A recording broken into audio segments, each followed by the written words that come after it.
Marcelito Villamarín, qué gusto tenerle aquí nuevamente en los estudios de Radio Medio Mundo. Sabe que usted fue el primero que entrevistamos cuando empezamos a hacer el noticiero Hola Mundo y a los tiempos, pues nos visita usted, siempre compartía con nosotros sus análisis, sus conocimientos y hacíamos un programa bastante interesante cada jueves. ¿Por qué se nos ha alejado? ¿Qué Bueno, pasó? así es, Bienvenido. efectivamente. Gracias, Amandita.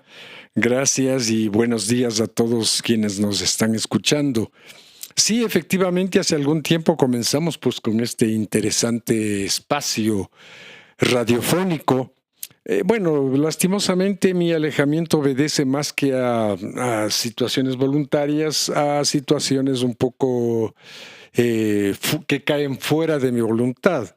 El tema de mi salud, el tema de mi estadía en Quito, etcétera. Pero créame, Amandita, siempre me acuerdo de mi tierra, siempre estoy volviendo, siempre estaré regresando y estaré aprovechando cualquier momento que haya y el espacio que encuentre justamente para poder comunicarme con ustedes, con el público, con la gente de Imbabura, ¿no? A la gente que quiero mucho, con la cual he tenido una gran afinidad y durante mucho tiempo pues hemos participado en algunas cosas. Así que aquí me tiene Amandita y cada vez que pueda haré lo posible para estar aquí presente.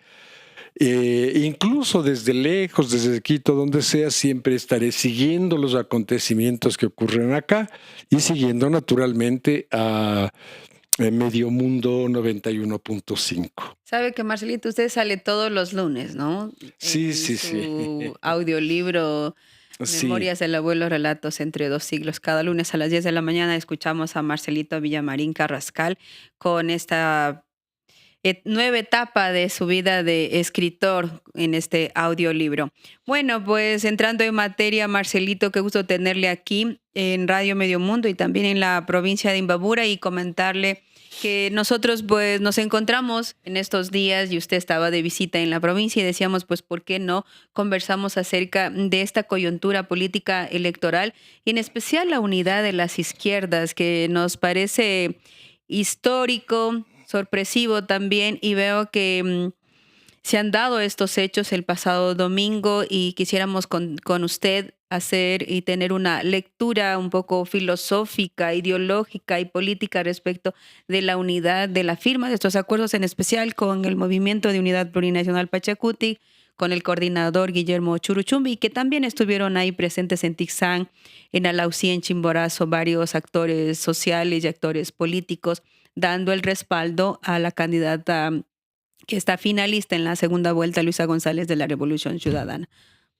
así es, mi querida Amanda. Sí, este es un acontecimiento muy importante que tiene un trasfondo político e ideológico que merece indudablemente discutirse, conversarse, etcétera, ¿no?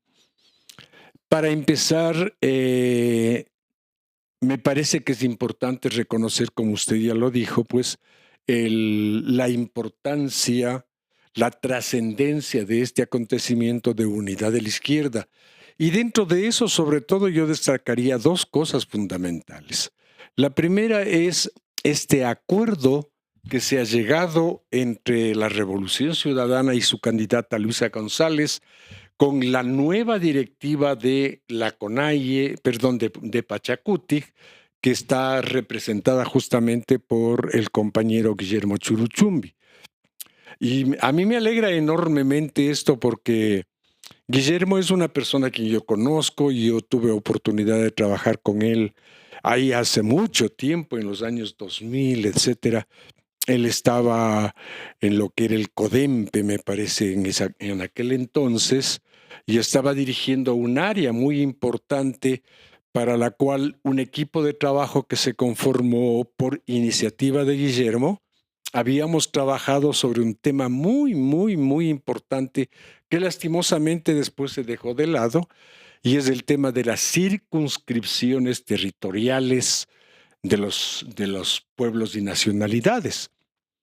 Yo recuerdo que en ese trabajo que hicimos ahí, un equipo que se formó ad hoc, justamente a mí me había tocado presentar la propuesta de las circunscripciones territoriales en la zona de Azuay y Cañar. Ujú. Entonces, creo que fueron aproximadamente 6 meses de trabajo en lo que llevamos en eso. Me habría gustado a mí enormemente hacer de la provincia de Imbabura. Lastimosamente, eso ya no dependía Depende de de mí, usted.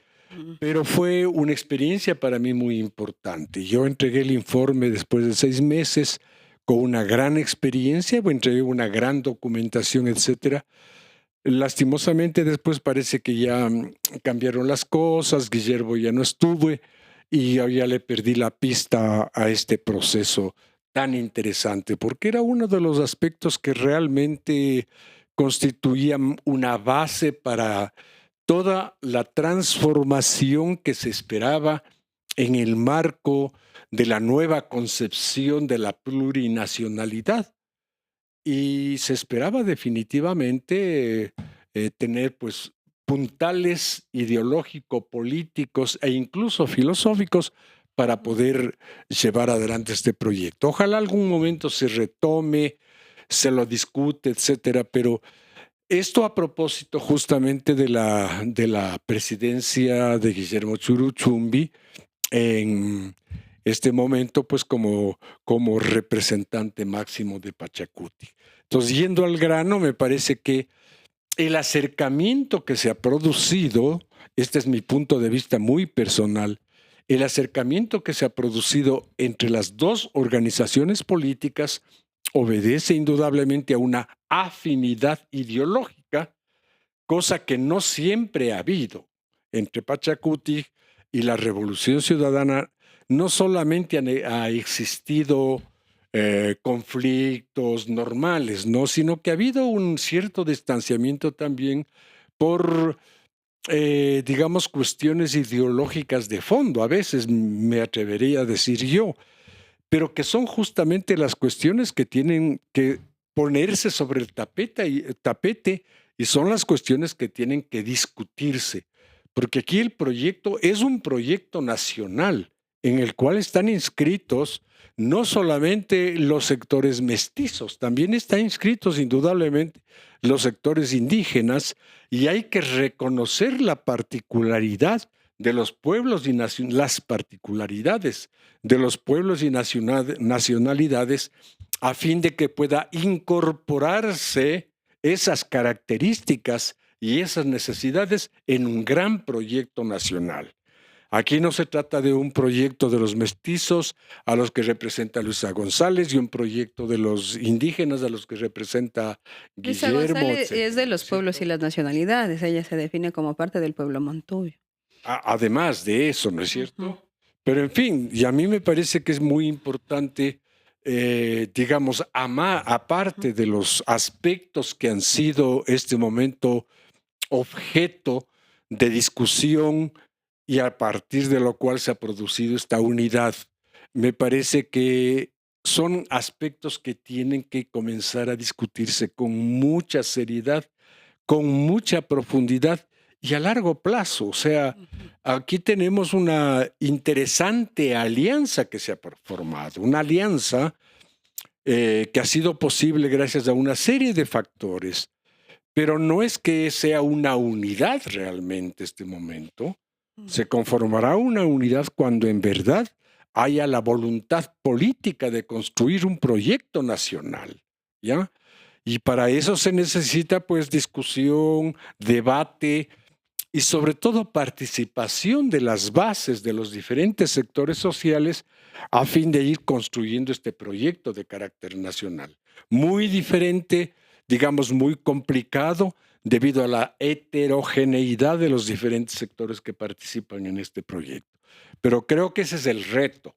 Eh, digamos, en términos electorales, en términos de la coyuntura, hay absoluto acuerdo en los aspectos fundamentales entre la Revolución Ciudadana y 25 puntos Pachacuti, se firmaron. etcétera. 25 puntos que se han firmado, que está muy bien, pero Ujú. son asuntos coyunturales.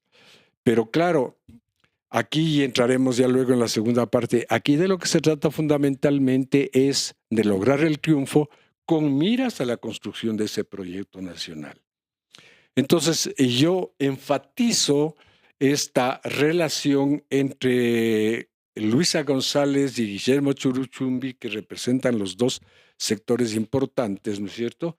Porque me parece a mí que esa va a ser la base fundamental para el triunfo dentro de esta coyuntura electoral. Indudablemente que alrededor de esto también se han producido una serie de conversaciones en la cual han participado otros sectores sociales. Diría, por ejemplo, un importante sector social que no es del Partido Socialista, porque ya hemos visto un Ujú, poco las vicisitudes por las cuales ha atravesado el ujú, Partido Socialista. ujú, Pero a partir de esas prácticas se han formado incluso con una actitud crítica, se han formado otros sectores, como por ejemplo el caso de Resistencia Socialista, que está dirigida por ese brillante sociólogo, politólogo y político que es Rafael Quintero. Y ujú. así hay otras organizaciones que también dentro del socialismo están planteando una serie de eh, puntos fundamentales para la construcción del proyecto, de un proyecto de carácter nacional. Marcelito, ¿y por qué crees que Pachacutic tomó esa decisión? Porque pudo haberse quedado como en 2021 al margen o con el nulo ideológico. ¿Qué crees que análisis se hizo dentro de esta coyuntura política?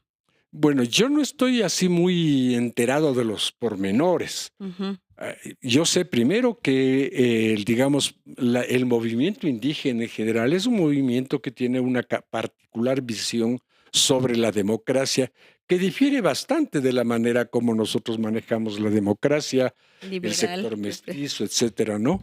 Bueno, y nosotros manejamos mucho la democracia formal. Ellos manejan mucho una democracia real.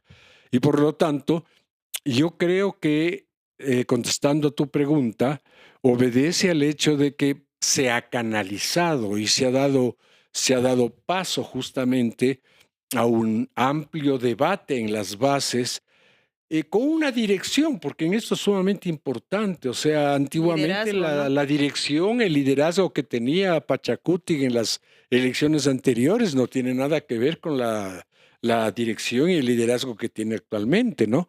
Y eso explica mucho la posición y la postura del movimiento indígena, porque gran parte, en ocasiones anteriores se ha visto, gran parte de las resoluciones adoptadas estaban muy marcadas por la presencia de una concepción ideológica precisa de la dirección. Ujú. Antiguamente estaba marcada por la presencia de, ¿cómo se llama? Yacuper. Yacu Pérez Huartambel, por ejemplo, que es una persona que no tiene una definición ideológica. Muy diferente al caso de Guillermo Churutumbi, que Es un líder tiene histórico. una definición ideológica clara, y yo diría, él personalmente, me atrevería a decir, tiene una definición ideológica clara desde la izquierda, cosa que no podría yo afirmar de Yacu Pérez, Ujú. que es una persona que no tiene ideología, que no está, o sea, no tiene la menor idea de un proyecto político, etcétera. Bueno, así son los dirigentes, ¿no?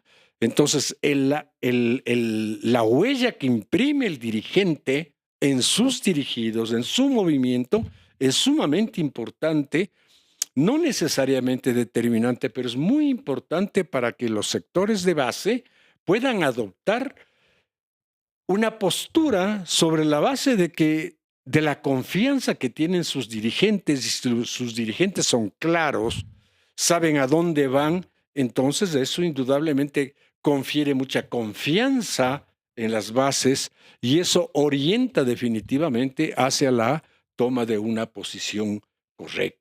Sabes que en el movimiento indígena, o al menos los militantes de este movimiento, todavía está como presente y está contaminado el tema del correísmo y el anticorreísmo.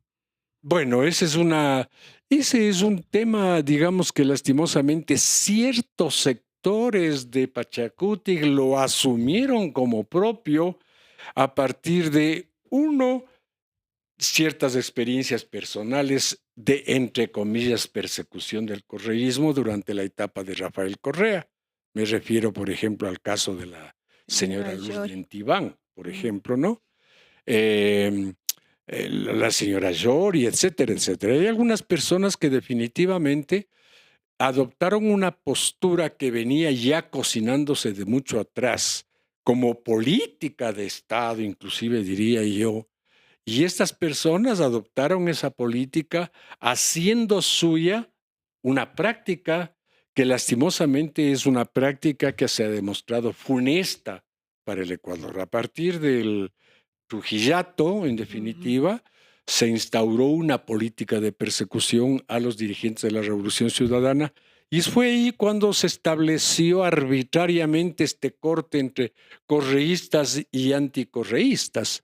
Eh, que es una postura, digamos, ideológica sin sustento político, porque lo que en un país civilizado, en un país en donde la política realmente es una actividad de todo el conjunto de los ciudadanos, lo que se espera es un debate, ujú. una discusión.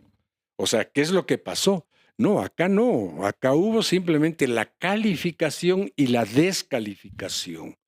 Y lastimosamente a eso se sumaron, como digo, pues muchos sectores de Pachacuti hasta el punto de establecer una dicotomía y convertir lo que normalmente es un adversario político en enemigo político.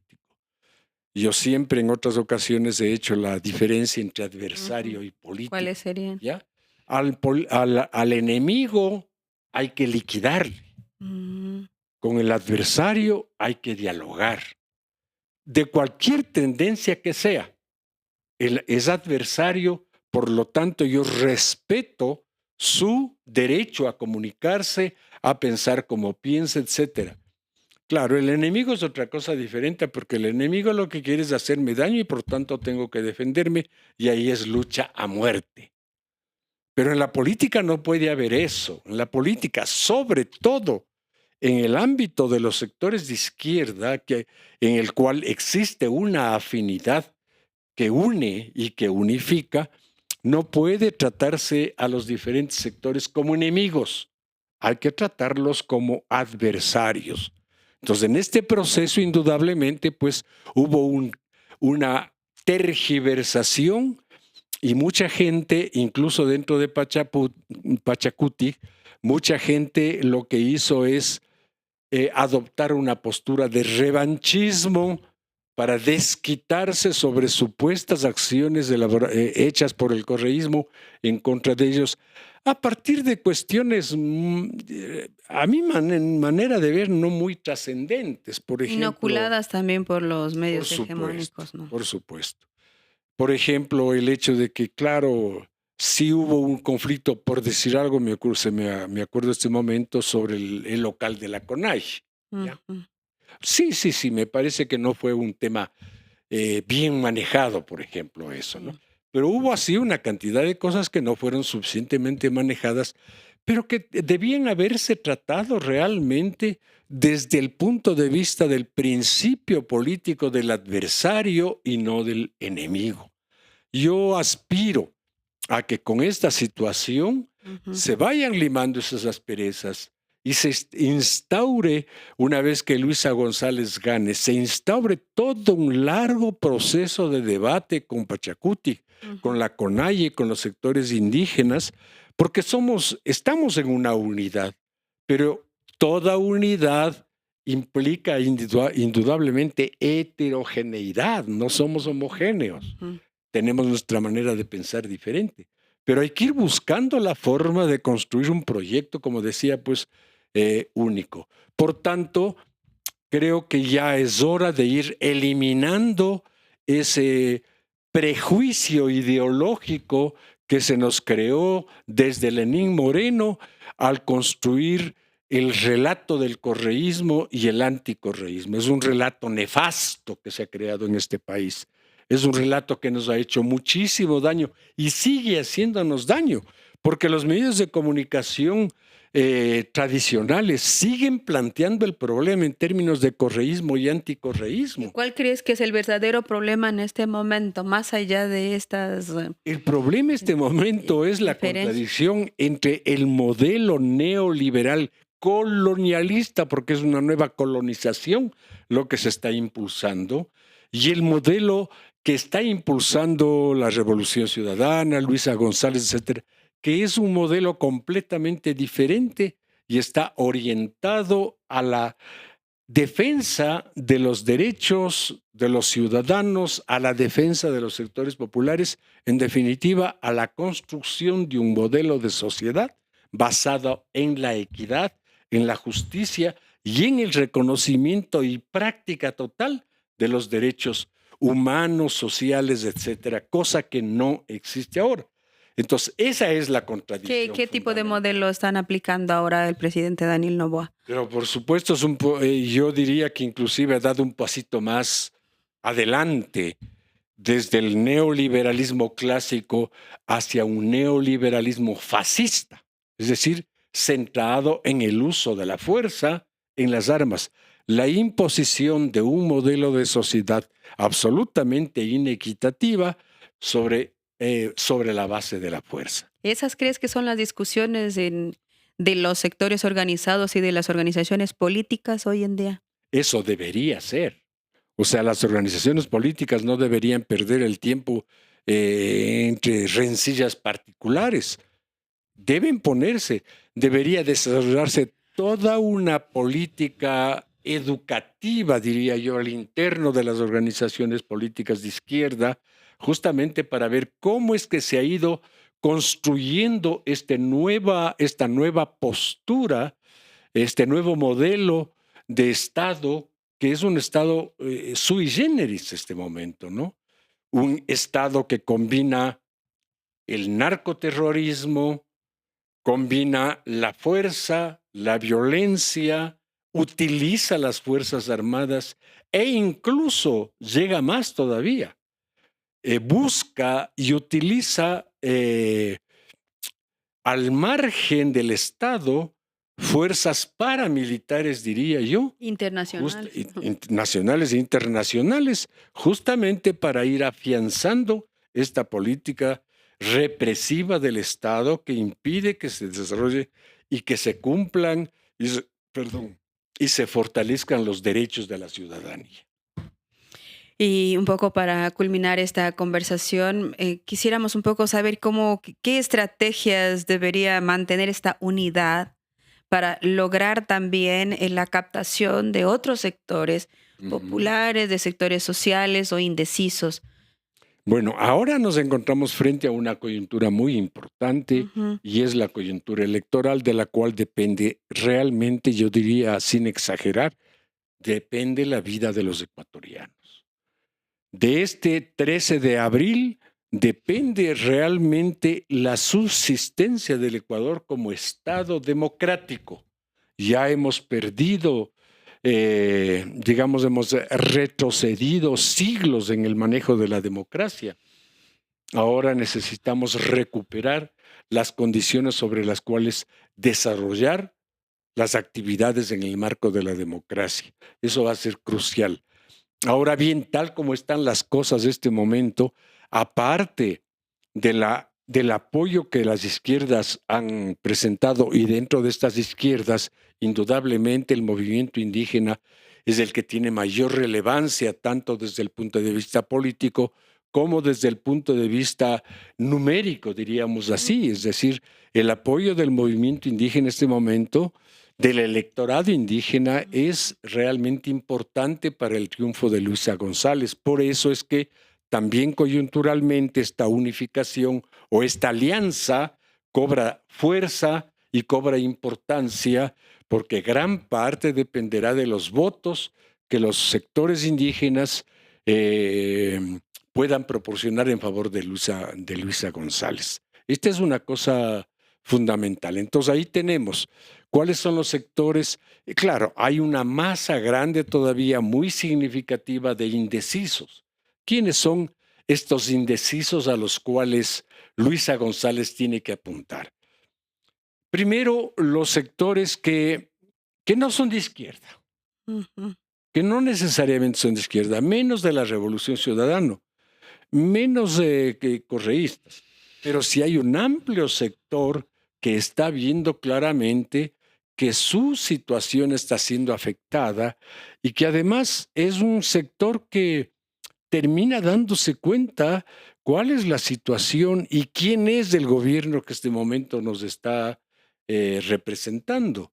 ¿Quién es Daniel Noboa? Entonces, ese es un amplio sector al que tiene que orientarse la campaña electoral de Luisa González. Uno. Otro sector, indudablemente, como el que acabamos de señalar, es el sector del movimiento indígena, el sector indígena. Lastimosamente, siempre hemos tenido muchas dificultades en apoyarnos en el movimiento indígena, por ejemplo, de la Sierra Centro. Siempre ha sido difícil. Entonces, allá tiene que lanzarse toda una estrategia electoral que permita lograr el apoyo de los diferentes sectores de los pueblos y nacionalidades. Y bueno, tenemos el sector indudablemente duro, que dicen duro de la Revolución Ciudadana, que ese no va a variar del 30%, seguramente va a subir un poco más. Pero de acuerdo a lo que las últimas encuestas, en realidad la diferencia entre los dos candidatos es bastante grande. Sí. Y esa es la única manera que tenemos este rato para evitar un fraude. Si se logra o digamos se alcanza casi un empate técnico, se logra ganar con poquísima diferencia, con un margen pequeñísimo, estoy convencido que se nos dará inmediatamente se producirá indudablemente el fraude electoral. Por eso tenemos que apuntar a que haya una diferencia por lo menos de 10 puntos. Con una diferencia de 10 puntos va a ser absolutamente imposible que puedan hacer fraude. Así que, bueno, yo estoy esperanzado en esto. Creo que el papel, por lo que he visto en Otavalo, por lo que he visto aquí en Imbabura, la presencia de muchos compañeros de base, ¿no? Como que se han activado las organizaciones, la gente de base está activa. Sí, justamente a eso iba, ¿no? A los compañeros de mandos medios, podría llamarse así, dirigentes de acá de la provincia, quienes yo conozco, y que veo su acción en todas las parroquias, porque aquí en Imbabura el sector rural es el fundamental. Y claro, recordemos que la provincia de Imbabura tuvo, en la provincia de Imbabura, Luisa ganó, y por lo tanto hay que defender ese espacio, y más que defender ese espacio hay que avanzar hacia otros espacios justamente para lograr que la votación se multiplique en la provincia de Imbabura.